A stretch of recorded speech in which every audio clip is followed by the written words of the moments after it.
Bueno, pues buenas tardes, bienvenidos otra vez a este canal de Metanoia Blues, donde vamos a hablar un poco de otra de las áreas que me interesan a mí, que es el diseño. Y en esta ocasión vamos a hablar acerca del diseño mecánico. ¿Qué es el diseño mecánico o diseño de máquinas?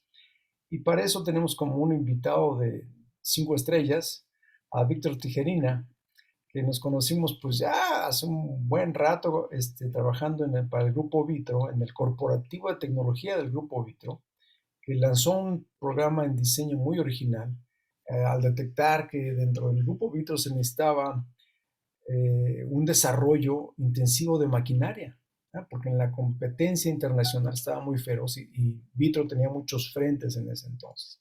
Entonces, hizo un llamado a todas las plantas en ese entonces y financiaron entre todos un programa en diseño mecánico y ahí tuve el gusto de conocer a Víctor, nos hicimos amigos, etcétera. Y ahora vamos a hacer una serie de entrevistas con él, porque él ha sido un diseñador mecánico de mucho éxito, tiene patentes, máquinas en producción. Ya van a escuchar no solamente en esta, sino en otras emisiones, todo lo que ha hecho Víctor y qué implica ser un diseñador. Lo que me interesa en esto, en estas series, es qué significa ser un diseñador. Entonces, Víctor, bienvenido. Él es ingeniero mecánico, igual que yo. Y la primera pregunta que te quiero hacer es, ¿cuál crees que sea la diferencia entre un ingeniero mecánico y un diseñador mecánico? Bueno, pues muy buenas tardes a todos, y igualmente a ti, Jaime. Mira, yo tengo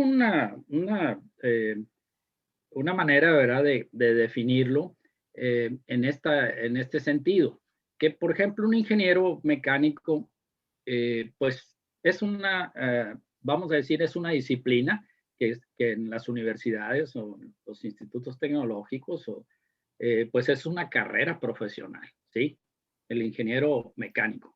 En mi caso, ¿verdad? Pues soy mecánico electricista, ¿sí? Así decidí yo. Ya ves que siempre, casi en todas las universidades, estamos hablando ya más de eh, 50 años, ¿verdad? De Sí, la sí, sí. universidad, claro, ha progresado mucho la forma de cómo llevar las disciplinas. Pero básicamente, pues eran dos, prácticamente, ingeniero mecánico, que era ingeniero mecánico administrador, prácticamente, y lo que es ingeniero mecánico electricista. Entonces, para diferenciar las dos preguntas de un diseñador mecánico y un ingeniero mecánico, pues el ingeniero mecánico, pues tú sabes bien, todos sabemos, ¿verdad? Que llevamos 5 años, 5 años de trabajo o de estudio, después de un bachillerato de 3 años o 2 años en aquellos tiempos, ¿verdad? No por tetras ni nada de eso, sino simplemente eh, por 5 años que se ven. Ahí, pues se ven muchísimas asignaturas que poco a poco formalizan a un ingeniero, eh, un solucionador de problemas, vamos a decir, un ingeniero que pues, si vemos a lo mejor la etimología de ingeniero, ingenio, de hacer las cosas, solucionar problemas, ¿sí? En, y después me podría regresar yo un poquito más hacia la parte del ingeniero, pero quisiera hacer un parteaguas ahorita con el diseñador mecánico. El diseñador mecánico, de alguna forma, lo puedo yo considerar que un 80% es lírico, o sea, no tuvo estas asignaturas que estaba refiriéndome yo para prepararte tú como, pues, vamos a decir, un más eficaz o un más realista ingeniero que diseñe algo, pues sabe que no va a fallar. Desde el punto de vista mecánico, dinámico, cinemático, estático, dígase termodinámica, dígase transferencia de calor.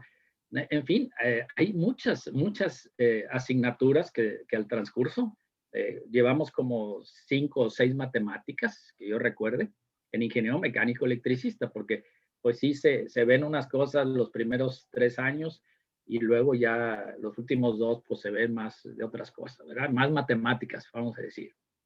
Pero pero eso nos ayuda a nosotros pues, a tener una idea mejor de que lo que tú diseñes, lo que tú hagas como ingeniero, pues tiene que tener una alta eficacia de desempeño prácticamente, ¿verdad? Así lo pongo yo como esas palabras. Y el diseñador mecánico, pues a mí me tocó, pues en mis inicios, pues tenía puros compañeros que no eran ingenieros mecánicos, caray, y ese punto ahí, como que no son ingenieros y mira, pues hacen máquinas, hacen aparatos, hacen mecanismos, definen o definen una idea y la llevan a cabo.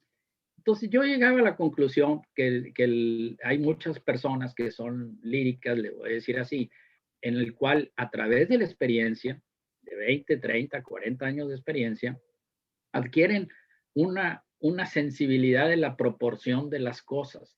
O sea, la comparación que tienen, la comparativa que tienen de las cosas que hacen cotidianamente o por semana o lo que tú quieras ponerle, eh, pues poco a poco van adquiriendo una facilidad de, de la dimensión de las cosas, ¿sí?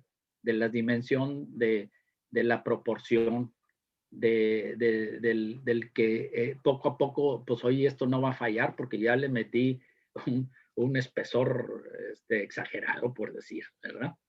Entonces, de ahí empieza a haber una serie de situaciones que el diseño mecánico, si lo vemos así, eh, que no estudió una carrera de ingeniería, pues siempre está sujeto a que esté muy ligero, que después falle, que no tenga un factor de seguridad las cosas. También está que exagerado pues tú sabes, ¿verdad? Los pesos, las masas, vamos a decir, de las secciones de los elementos, que eso a la larga pues hacen mucho desperdicio de energía por mover ese elemento y también por el costo mismo del material, ¿verdad? Perdona que te interrumpa aquí, pero fíjate que había en nuestras épocas un dibujo, como una caricatura, de Sí. cómo diseñaba un arquitecto un avión y cómo diseñaba un ingeniero el avión, ¿no? Entonces el arquitecto era un papel de avión, ¿no? Y Ujú. digo, un avión de papel y nosotros unas vigas pesadísimas ¿no? Sí, Que no sí. se iba a caer, ¿no? Entonces, un poco así, entiendo lo que dices tú, que no puedes dejarlo tan esbelto que se fracture, ni tan Así, pesado que consuma mucha energía. así es. Eso, así es. Fíjate que esto va directamente proporcional a la experiencia que se tenga. Si tú me dices, oye, acabo de salir de la universidad, vamos a decir, y no tengo experiencia, porque desgraciadamente en la universidad no implementas muchos mecanismos o no hay ese ejercicio, sino lo dejan más a que tengas unas bases para que tú puedas tener una idea de que si va a funcionar o no va a funcionar, cositas así, ¿verdad? Pero la experiencia, si tú no tienes experiencia, pues es obvio que también diseñes erróneamente. Si decimos así, que eres como el ingeniero tiene la obligación de diseñar maquinaria, diseñar elementos de máquina, solucionar problemas altamente productivos, vamos a decir. Entonces, en el caso del diseñador, pues poco a poco se van desasociando. Muchos durante el trayecto de su trabajo cotidiano, el diseñador mecánico lírico, el que tiene más visión, pues se va a poner a estudiar en una escuela, en una universidad nocturna por lo regular. Si lo vemos así, pues todos estudiaban de noche y entonces poco a poco se van desarrollando y van adaptando sus ideas con una mayor solvencia ingenieril, ¿verdad? Y entonces, eh, ambos, yo los digo que son muy buenos los dos, ¿sí? Sin embargo, el diseñador mecánico, o dígase otras ramas de la ingeniería, no lo como el ingeniero, vamos a decir, electrónico, el ingeniero electricista o el ingeniero el arquitecto, ¿verdad? El ingeniero civil, incluso, este, la, el diseñador gráfico, ¿sí? El ingeniero industrial, esa es unas carreras muy así. Pues todos ellos están especializados en alguna forma para, por ejemplo, un ingeniero industrial, pues quiere saber exactamente cómo están los tiempos y movimientos para que sea más productiva la producción o el diseño de la empresa o el diseño del edificio, el diseño de la zona de trabajo. Ve más la ergonometría, ve más los tiempos y movimientos, en fin, una serie de factores que no puede él, si tuviera así, porque pues también hay muchos diseñadores mecánicos, nos ha tocado que a través de mi vida de ingenieril, pues he tenido de todo, arquitectos subordinados prácticamente o ayudantes, auxiliares prácticamente de esto. Y yo noto que pues el diseñador mecánico como que adolece de ciertos elementos que hace que incluso las patentes no tienen muchos claims, vamos a decir. Esa es la realidad. O Ok, sea, pero fíjate, déjame detenerte un momentito ahí porque hiciste una analogía ahorita interesante y esa sería la segunda pregunta, de que has tenido arquitectos, otro tipo de ingenieros, colaborando contigo. uh-huh, ¿Y cuál sería tú el factor común? Cuando dices tú que los diseñadores mecánicos adolecen de ciertas cosas, sería interesante que sí. aclararas. ¿Cuál sería en tu opinión, cuál sería el factor común entre un diseñador mecánico, un diseñador gráfico, un diseñador industrial, un arquitecto? Vamos a nombrar a esos cuatro, ¿no? ¿Cuál sería el factor común que une a estos especialistas? Bueno, todos construyen máquinas o construyen mecanismos, construyen edificios, o Y sea, hay un imágenes. elemento de, de manufactura, ¿sí? O de hacer las cosas, al menos, tal vez no físicamente que ellos estén, todos nosotros estemos físicamente haciendo las cosas, sería lo ideal. Sin embargo, el, el concepto de quién va a hacer las cosas más ad hoc hacia las necesidades, hacia las especificaciones ingenieriles, hacia la funcionalidad de la máquina, ¿sí? Hacia, hacia la misma productividad con que se vaya a salir ese elemento, pues qué mejor que sea un ingeniero mecánico que también diseñe máquinas. Desgraciadamente, hay ingenieros mecánicos, electricistas que trabajan, por decir, en una comisión federal de electricidad y nomás líneas de transmisión, cositas de esas, y entonces tiene esa carrera, pues puede tener mando pues de un grupo de trabajo más confiable, vamos a decir, porque tiene los conceptos de ingeniería a los demás pues, que son A ver, mecánicos. pero un momentito, Sí. aquí has dicho una cosa, creo que es importante destacar. A Cuando, ver, cuando yo te decía la diferencia entre un ingeniero mecánico y un diseñador mecánico, aquí está haciendo un punto muy importante que vamos a tocar también al último en la relación con la tecnología y los bienes de ok. capital. Fíjate, tú dices un ingeniero electricista que se dedica nada más a redes en alta tensión o a transformadores y ya, ¿no? Ese es un Sí, tipo de, motores. la típica labor de un ingeniero es darle mantenimiento a sistemas, ¿no? Ya, Por ejemplo, de así es. transmisión de energía, a los transformadores o mantenimientos de las plantas. Este, por ejemplo, que una planta funcione bien, ¿verdad? Entonces, esa es como una labor de ingeniería, típicamente, pero no hay innovación. como si la innovación viniese de fuera y a los ingenieros aquí en México, a los formados aquí en México, les tocará nada más dar mantenimiento para que las cosas funcionen bien. Entonces, ahí es un punto que tocaste, que vuelvo a repetir. ¿Qué tendrían en común un diseñador industrial, un diseñador gráfico, o un arquitecto, o un diseñador de máquinas? ¿Qué? Así, bueno, el, el diseñador de máquinas y combinado con ser un ingeniero mecánico, con todas las asignaturas necesarias que se van a requerir o se pueden requerir, pues eso es fundamental, que solamente lo va a tener esta persona.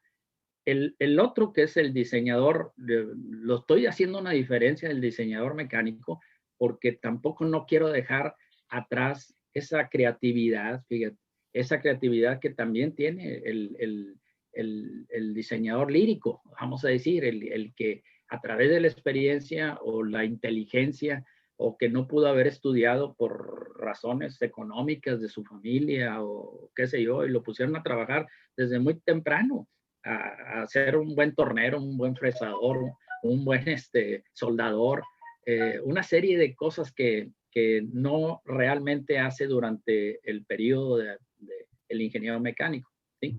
Entonces, la diferencia está en que el diseñador mecánico podemos considerarlo como que no es necesario que tampoco estudie, que tenga un estudio. Sin embargo, las personas que son autodidactas, o sea, que estudian y que se capacitan ellos mismos, autónomos prácticamente, o viendo, observando las cosas, pues eso tiene también un enorme valor. Y entonces hasta les decimos ingenieros mecánicos o ingeniero para allá, y sabemos que no es, ¿sí? Pero tiene una enorme facilidad para desenvolverse. A ver, El, entonces fíjate, lo que creo que estás diciendo, a ver si te entiendo bien, es que, por un lado, está una formación académica al cual llamamos, el cual su producto es un ingeniero mecánico, que tiene inclusive muchas horas de asignaturas de matemáticas. Y por otro lado, hay esta actividad humana que le llamábamos en la antigüedad los inventores, ¿no? Que no sí, tenían un título universitario, y sin embargo hacían inventos y los ponían a funcionar y a veces sacaban patentes, a veces no, a veces hacían inventos maravillosos que quizá no funcionaban, pero alguien más los explotaba y así, ¿no? Entonces, creo que tú estás hablando de dos partes, el que es, vamos a llamarle el inventor de máquinas, ¿no? Y luego el uh-huh, ingeniero mecánico. El ingeniero mecánico tiene su valor porque le da mantenimiento a líneas de alta tensión, ve que las maquinarias tengan suficiente grasa, aceites o enfriamiento, que los controles estén siempre bien. Sí, ese es un tipo de servicio que se le da a la industria. Pero el inventor es otro tipo el que inventa máquinas, ¿no? Es el que estamos viendo aquí. ok, sí, está muy bien. En realidad, la tendencia o el ideal es de que tú seas un ingeniero mecánico y te consideres también o te prepares para que ya sea con esa nueva disciplina, como para diseñar máquinas, ¿sí? O sea, acuérdate que pues todos nosotros, los que hemos estado recorriendo ese camino, pues si no tienes esa facilidad o esa manera del proceso mismo de diseño, los requerimientos que se necesitan para que tú construyas o idees algo, en la cual pues hay mucho cuestión de andar viendo qué es lo que se necesita, ser un buen, vamos a decir, buscador de proyectos o en O, este o detector de necesidades, Víctor, ¿no? detector de necesidades, exactamente. O sea, ese criterio, pues requieres a lo mejor en algunos puntos hacer tú un análisis de estadístico de cuáles no están las fallas principales, la detección famosa de los cuellos de botella que hay en las líneas de producción. Todo eso el ingeniero mecánico diseñador, para mí, tiene una enorme facilidad si tiene la conciencia de, pues de estar que le encante eso, que tenga una pasión por resolver los problemas básicos de una empresa. Entonces, y los más complicados. Entonces, pues esto creo yo que el diseñador mismo, en cierta forma lo tiene, está muy ligado al campo de actividades, no tanto a la oficina, fíjate, ese es un detalle que en este caso, pero para mi juicio, para mi entender, lo mejor es estar en la oficina cuando se requiere y estar en el campo cuando se requiere y implementar las cosas. O sea, también saber manufacturar las cosas y no dejar absolutamente nada del ciclo de creatividad o de construcción, algo, sin que tú participes. O sea, recordemos que o eres o no eres champion, o eres, y tienes que darle un seguimiento hasta el final. Si no, no vas a tener una retroalimentación o vamos a decir, como le dicen los gringos, feedback, para que tú puedas ser mejor en el siguiente proceso. Fíjate, Víctor, ahorita una de las cosas que tú mencionaste hace un momento una de las palabras fue creatividad, ¿no? Sí. Segundo lugar, has mencionado el meter las manos en la manufactura. Tercero, estar en el campo, ¿no? Y qué tal, porque tú hablas, eso que yo estoy llamando el inventor, o digo, porque así le llamaba antes, ¿no? Pero ¿qué tal esta parte de formarte o hacerte un método, ¿sabes? Como Sí, ver la sí, sí, necesidad hasta que no la implementas, que dijiste tú, ¿no? sí, sí, Entonces, sí. ¿qué tiene que ver la creatividad, que es muy espontánea y no le puedes poner camisas? Y por otro lado, un método que te dice ahora esto y luego esto, y lo llevas a fabricar y lo pruebas. Y tienes retroalimentación para saber qué mejorar. ¿Qué opinas de la creatividad y el método? Pues mira, creo que van de la mano los dos.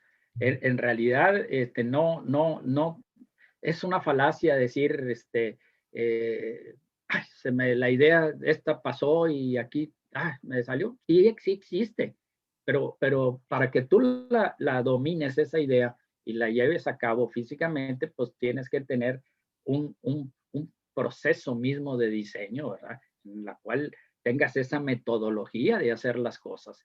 ¿Cómo hacer las especificaciones? ¿Cómo evaluar las ideas? O sea, cómo tú tienes que, de alguna forma, asegurarte de que lo que estás haciendo es lo mejor, ¿sí? Y que realmente tenga también un concepto que nos hace mucha falta en México, eso lo siento yo, que, que sí somos muy creativos porque venimos de una raza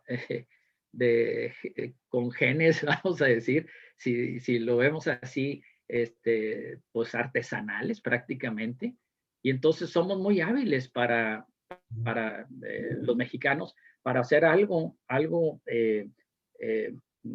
rápido y creativo, artesanal.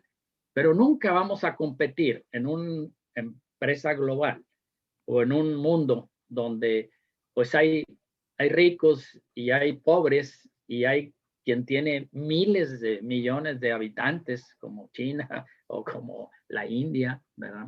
Sin embargo, pues hay ciudades, hay países, vamos a decir, Suecia, Alemania, digas Estados Unidos también, Rusia, pues que tienen también muy buena cantidad per cápita de habitantes por las cosas que hacen.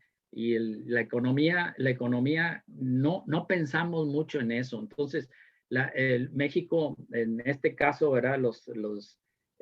Si no es que me esté desviando un poco, pero los diseñadores, somos también, me puedo considerar también un poquito artesanales, ¿sí? Pero debemos de tener siempre la convicción de ser los mejores. Y para ser los mejores se requiere muchas otras cosas que tienes que estar en la vanguardia, o sea, punta de lanza o como le llamamos tecnología de punta, en que tú, aunque seas un ingeniero viejo, vamos a decir, ya que viviste mucho y tienes mucha experiencia, nunca nunca te abandones a lo antiguo. O sea, en lo personal a mí nunca me ha gustado vivir de lo antiguo, ¿sí? Lo platico como para ver que se solucionó en su momento un problema, ¿sí? Pero no, siempre estoy pensando en las tecnologías de punta. Ok, pero fíjate, déjame hacerte otro, porque aquí ya pasamos a otro tema, era Sí, el tercer tema, anda, es ok, tenemos un déficit comercial con Estados Unidos, México tiene un déficit comercial con Estados Unidos y ahora también con China, creo que ahora está más grande que el déficit con China. ¿Cuál es el papel del diseñador mecánico para nivelar estos déficits? Porque si bien exportamos tequila, exportamos aguacate, plátanos, muchas cosas de este tipo, ¿verdad? No exportamos bienes de capital. Por ejemplo, inclusive los coreanos estamos importando muchos enseres domésticos como estufas de inducción, refrigeradores, lavadoras, y aquí nada más lo maquilamos. Ahí mandamos a los ingenieros de mantenimiento a que le den mantenimiento a las máquinas de inyección, al ensamblaje, las soldadoras, pero no tenemos una base de producción de bienes de capital para exportar. ¿Qué opinas? ¿Cuál es el papel del diseñador mecánico en la producción de bienes de capital para hacernos de capital, de dinero por las exportaciones de bienes de alta tecnología? ok. A ver, yo quisiera hacer una diferencia, ¿verdad? En esto que estás... cuando hablas de diseñador mecánico, eh, yo lo veo como el diseñador, el verdadero diseñador mecánico, vamos a decir, para empezar, ¿sí? Es el que tiene una preparación o disciplina de ingeniería, ¿sí? Si no lo tiene, pues el diseñador va a adolecer para eso precisamente que estás comentando, ¿verdad? De que si no, el diseñador mecánico, si no tiene las bases de ingeniería, pues no puede competir con un diseñador. Yo cuando digo diseñador mecánico, es una persona que estudió diseño, que estudió la asignatura o la ingeniería, ya dígase cualquier tipo de ingeniería, pero en este caso ingeniería mecánico y diseño mecánico, y para mí sería irresponsable, vamos a decir, que el diseñador mecánico eh, eh, vaya, que esté promoviendo muchas cosas, creando cosas que a lo mejor no tiene la competencia que puede tener otro país. Y no necesariamente estoy hablando de China. ¿Sí? Yo sé que, o sabemos todos, ¿verdad? Que China pues tiene un montón de gente, ¿sí? Y tiene una creatividad artesanal que en vez de hacer una pieza hace 5 o hace 10 o hace 20 a la vez, ¿sí? Y eso hace que sea muy productivo, pero muy productivo en el sentido del volumen, el costo, mientras no lo uses, o dime tú, cómprate lo que quieras, cómprate Sí, a través de China, sí. ¿sí? Y no sirve, no te dura, nada, no es la solución, ¿sí?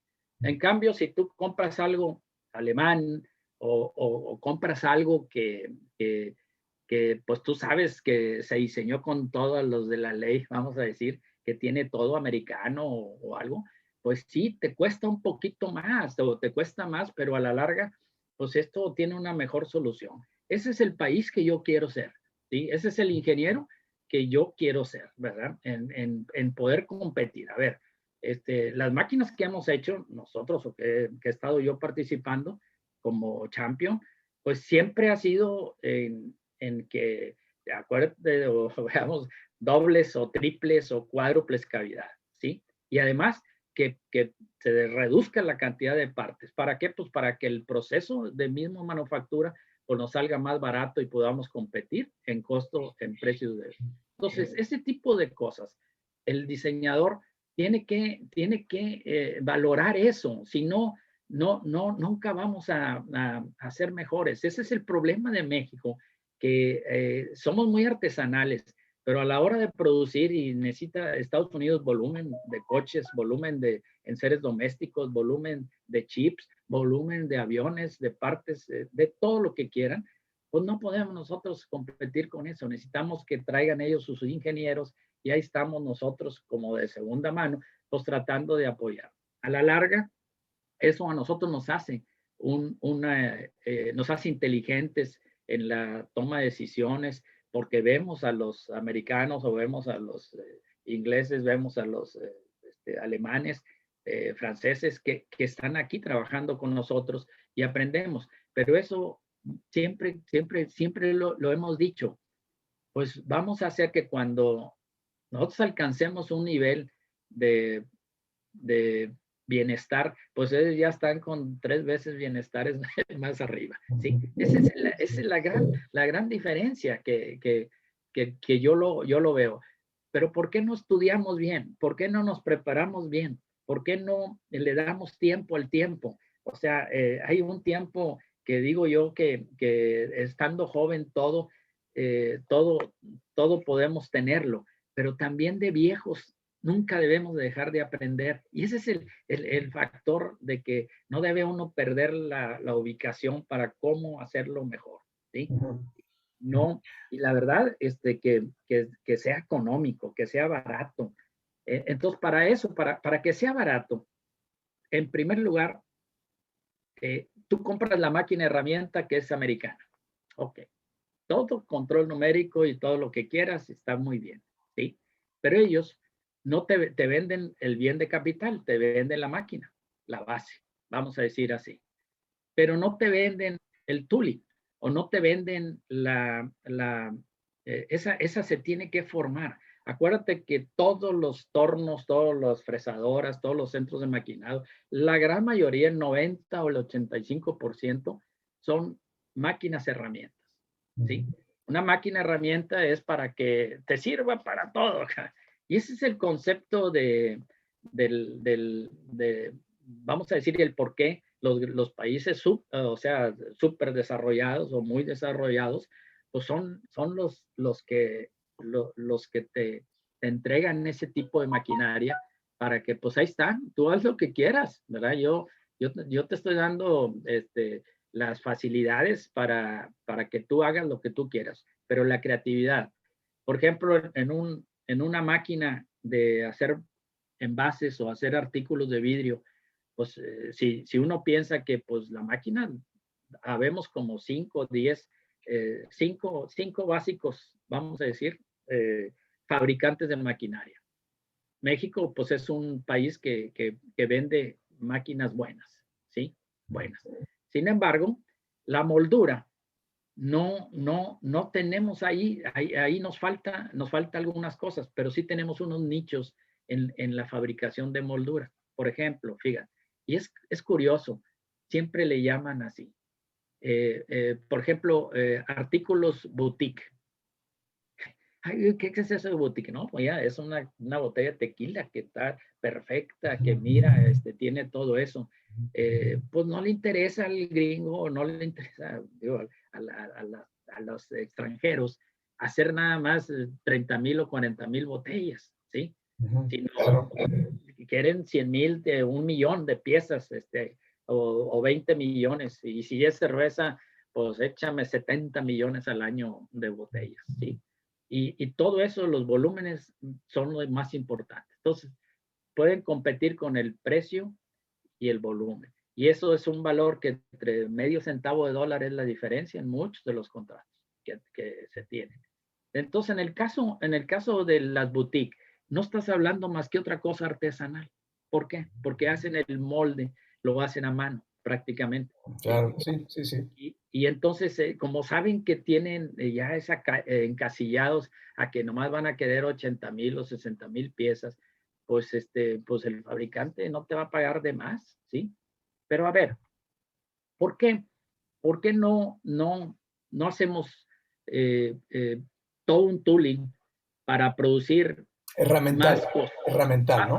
Exactamente, el herramental y los clústeres actuales a veces que hay muchas compañías extranjeras que pues nomás que no tienen la habilidad tampoco para hacer, porque a ver, en México, pues que construyan algo, pues no, el tooling es bien importante. Y mira, hablando de simplemente la máquina herramienta, si yo le pongo a la máquina herramienta de 4 o 5 ejes, ¿sí? Le pongo multifuncional o el tooling, el herramental que adapte, en vez de una sola pieza, te la hace muy rápido y todas igualitas. Si estás montando en el set o ahí en el die set o del troquel o algo, una sola pieza y te está haciendo todo perfecto, si todas salen iguales, ¿sí? Porque ahora en día, pues, cualquier desgaste de la herramienta yo la puedo detectar y puedo, inmediatamente en automático el magazine va y te cambia la, te cambia la herramienta, ¿no? Con la que tú estás cortando o arrancando viruta del material. En el aspecto de querer hacerlo, pues yo soy de la idea de que, a ver, ¿cómo me sale más barato, por decir, este vaso o esta parte de ahí? ¿Cómo me sale más barato? Pues quiero hacer 4 a la vez o quiero hacer 8 a la vez. Entonces, la torre que está diseñada para uno, pues yo la diseño esa torre para que haga 4, 5 o 6 piezas en un solo montaje. Imagínatelo que la mejor producción es de que tú no la vuelvas a mover. O sea, tú la clampees o la aprietes y ahí la dejas las 4 o 5 piezas y ahora sí, deja que el control numérico haga todo el ciclo o la subrutina Okay. de manejo. Bueno,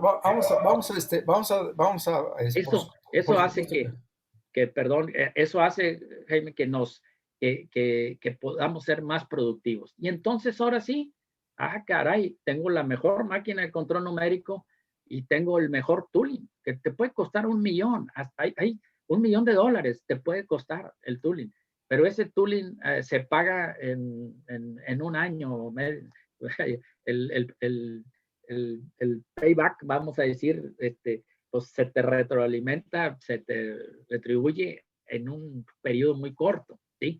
Y eso hace que realmente, pues, jales más clientes, fíjate, jales más personas, si todo lo estás visualizando en eso, ¿sí? No podemos competir, vaya. Entonces, ¿sabes para qué nos usan a nosotros? Y eso es lo que yo he visto a través de la experiencia. Nos usan los grandes empresas norteamericanas, brasileñas, que incluso son muy especializados en este tipo de cosas, ¿sí?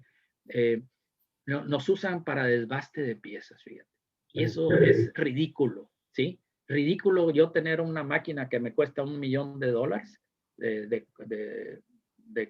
4 ejes, por decir, y me la están aplicando, montan su aditamento y nada más desbastan. Y ellos se llevan la pieza a Brasil o a otra compañía, o aquí mismo en México, de Monterrey se la llevan a Toluca. Acuérdate cuando íbamos allá a Cummins y a todas Sí, sí, esas sí. compañías, ¿verdad? Y ese tipo de cosas, pues son las que también yo no estoy de acuerdo con eso. Oye, darle trabajo al que menos tiene, pero si tú tienes tantas necesidades de tener dinero para poder, además te consideras una empresa global a nivel mundial, pues tienes que entrarle a las ligas mayores y a tratar de competir con todos los sentidos, ¿sí? Ok, Entonces, está por bien, ahí mira, va, ¿verdad? está muy bien. Estamos complementando esto con imágenes porque muchas de las cosas de las que hablas son especializadas y no de la industria, sino de la industria del vidrio, ¿no? Entonces, Claro, claro, vamos a sí, sí. complementar esto. Pero y una última pregunta, Víctor, para cerrar este primer ciclo, es, ¿tú crees que un diseñador nace o se hace? Mira, vamos a decir que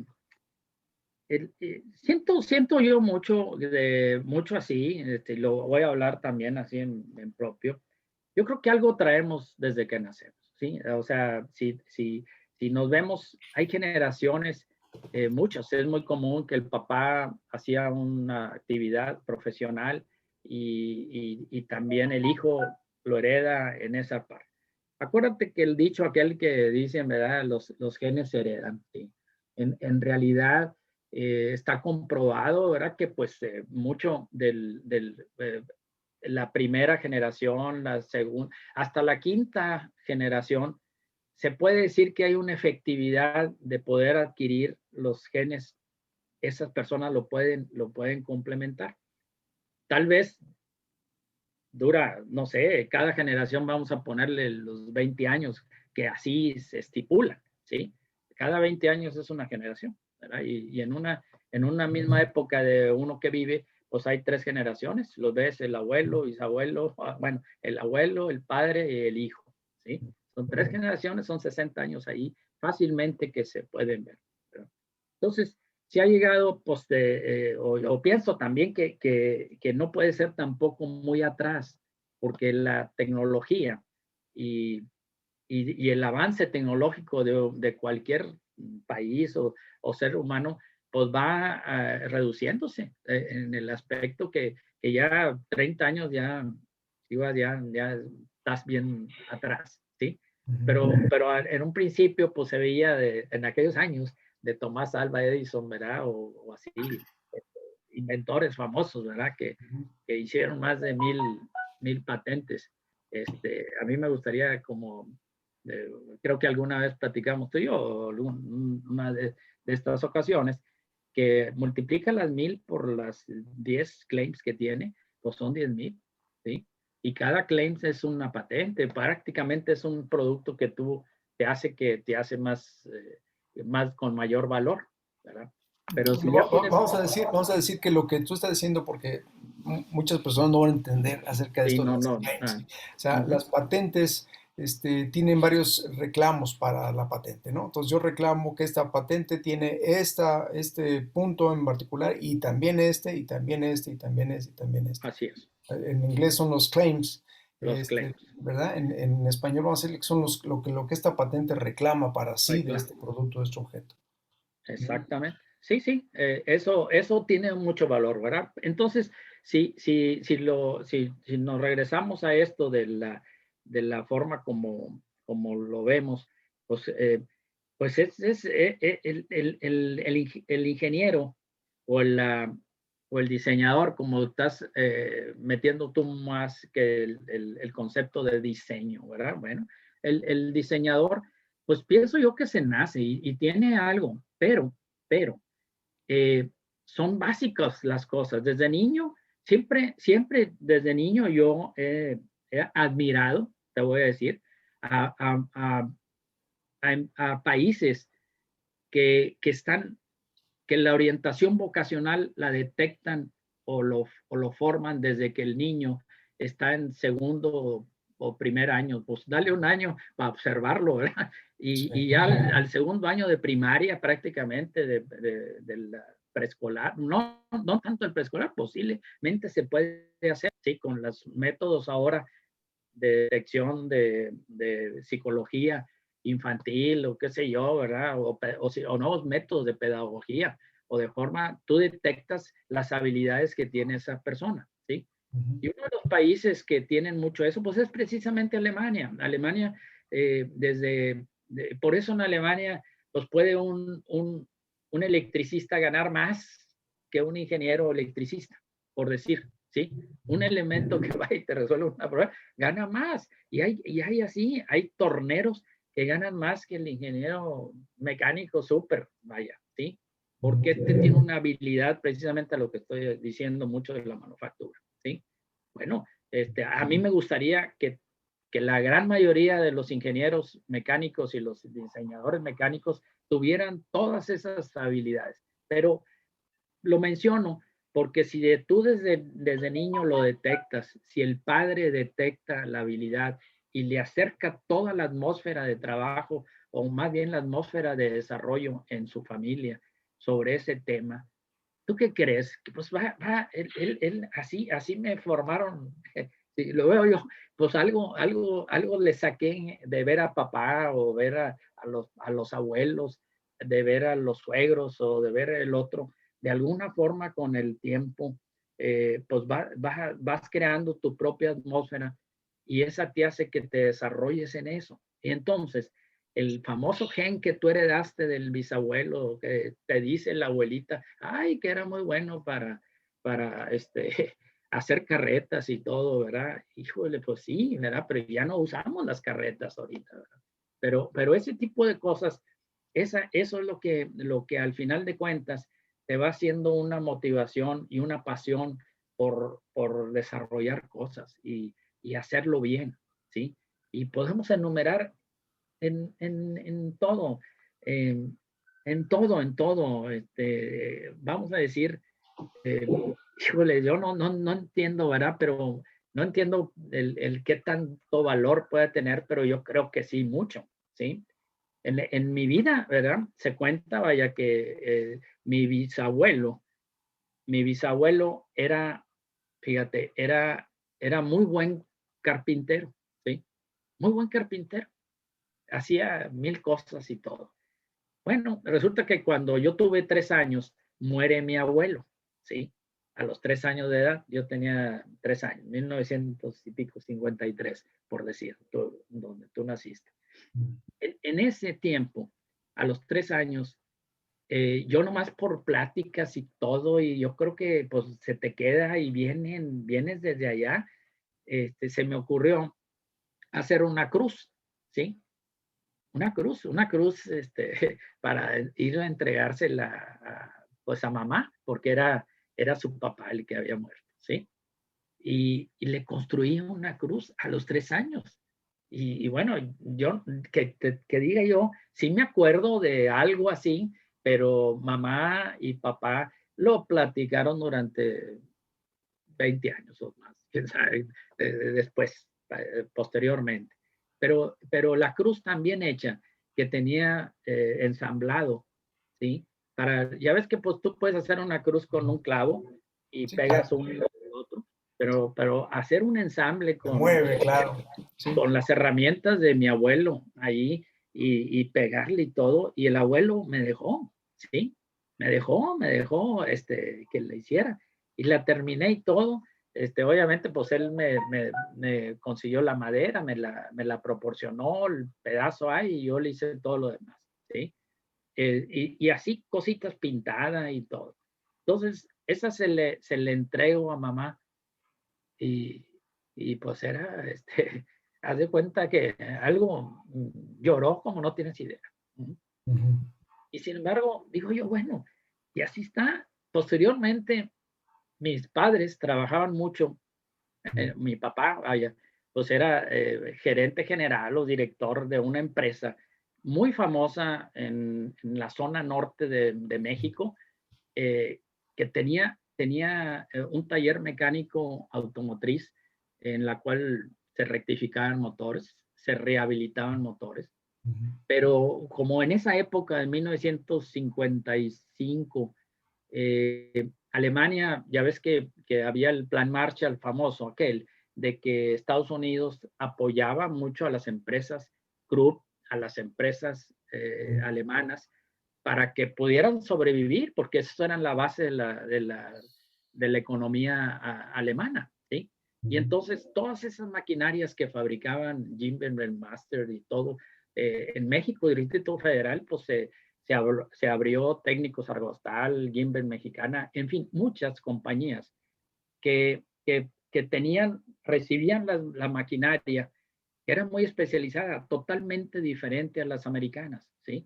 O sea, si decimos, tú veías una máquina, herramienta de bancada de 12, 14 metros para cigüeñales, para los submarinos o los barcos, en la cual poderlos rectificar, nomás se hacían en Matamoros, Tamaulipas, ¿sí? Entonces, de Houston o de Tampico se llevaban todos los elementos a tornearlos ahí. Ese entró en el plan Marshall con mi tío y mi padre, ¿verdad? También. Bueno, papá no fue siempre un trabajador, su cuñado, o sea, era cuñado de mi tío. El que tenía toda la relación económica y todo, pues era a través de Texas, de Laredo, Texas, puede decirse, era mi tío, ¿sí? Y él consiguió el préstamo y todo lo demás a que muy barato hiciéramos que ni Houston ni tenían que ir allá a San Diego, California, a más o menos a reparar los barcos allá en el tiempo de Estados Unidos, ¿sí? Siempre, Ok. bueno, entonces, pero vaya, lo menciono que yo todos los sábados pues me iba allí. La escuela iban por mí a la escuela en primaria, ahí en Matamoros, Tamaulipas, los 8 años primeros, hasta los 14 estuve allá. Regresan, perdón, allá, pues regresaba yo de la escuela y pues no me llevaban a mi casa, me dejaban ahí con mi papá y pues no, yo me desaparecía ahí y empezaba a ver todos los demás. Entonces a lo que voy es de que ese también, esa atmósfera de trabajo, esa atmósfera que existe ahí, pues te va haciendo con conocimientos, te va haciendo con habilidades que nadie, ningún niño de mi época lo hacía, ¿sí? Yo torneaba los bates de béisbol, en vez de traer una tabla y jugar con un trapo, con unos calcetines, así el béisbol a los 8 años, ¿sí? En el barrio o en la colonia ahí donde vivíamos, en Matamoros, pues yo hacía los bates de pino, si quieres, pero oye, redondito y lisito, no, pues era otra cosa, vaya, a eso yo me refiero, y si no lo hacía yo, pues le decía al tornero, oye, hazme y encantado, mira, en un ratito me hacía del bat, ¿verdad? Pero veía yo cómo se hacía, ¿sí? Veía cómo se metía un pistón adentro, cómo calibraban. Por ahí andan unas fotos, pues ahí mamá las tenía. Yo cabía dentro de un pistón, ¿sí?